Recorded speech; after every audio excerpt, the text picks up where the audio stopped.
जानते हैं उस खौफनाक रहस्य के बारे में जिसने 50 सालों से पुरानी हवेली के कक्ष 13 को दुनिया की नजरों से छिपा कर रखा था। आखिर तस्वीरों में लोग कैसे कैद हो रहे थे और क्या अर्जुन इस श्राप से बच पाएगा? जानने के लिए चलिए शुरू करते हैं यह डरावनी कहानी।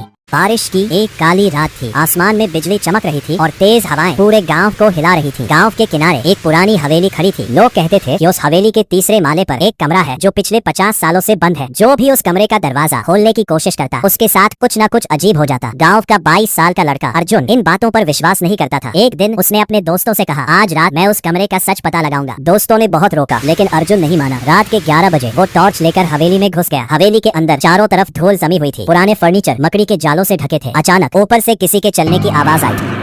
अर्जुन का दिल तेजी से धड़कने लगा। उसने खुद को समझाया शायद हवा होगी। वो धीरे धीरे सीढ़ियां चढ़ने लगा। तीसरे माले पर पहुंचते ही उसे लंबा अंधेरा गलियारा दिखाई दिया। गलियारे के आखिर में वही बंद कमरा था। कमरे के दरवाजे पर जंग लगा ताला लटक रहा था। लेकिन तभी अर्जुन की नजर जमीन पर पड़ी। धूल में ताजे पैरों के निशान बने हुए थे, जैसे कोई अभी अभी उस कमरे तक गया हो। अर्जुन के शरीर में सिहरन दौड़ गई। वो निशानों का पीछा करते हुए दरवाजे तक पहुंचा। तभी पीछे से किसी ने फुसफुसाकर कहा, वापस चले जाओ। अर्जुन पलटा लेकिन वहाँ कोई नहीं था। उसने कांपते हाथों से ताला तोड़ा। खटाक, दरवाजा धीरे धीरे खुलने लगा। अंदर पूरा अंधेरा था। टॉर्च की रोशनी कमरे में घूमी। कमरे के बीचों बीच एक पुरानी कुर्सी रखी थी और कुर्सी पर एक पुरानी डायरी। अर्जुन ने डायरी उठाई। पहला पन्ना खोला। उस पर लिखा था, अगर तुम ये पढ़ रहे हो तो तुम भी उसी गलती को दोहरा रहे हो जो मैंने की थी। अर्जुन के हाथ कांपने लगे। उसने आगे पढ़ना शुरू किया। डायरी 50 साल पहले रहने वाले हवेली के मालिक की थी। उसमें लिखा था कि हवेली में एक गुप्त तहखाना है और तहखाने में एक ऐसा राज छिपा है जिसे दुनिया से छुपा कर रखा गया था। अर्जुन का उत्साह बढ़ गया। डायरी में बने नक्शे के अनुसार वो कमरे की दीवार के पास गया। दीवार पर हाथ फेरते ही एक गुप्त बटन दब गया। फर्श का एक हिस्सा खुल गया। नीचे अंधेरी सीढ़ियां दिखाई देने लगी। आखिर नीचे क्या था, जानने के लिए चैनल को सब्सक्राइब करें और पूरी कहानी चैनल पे देखें।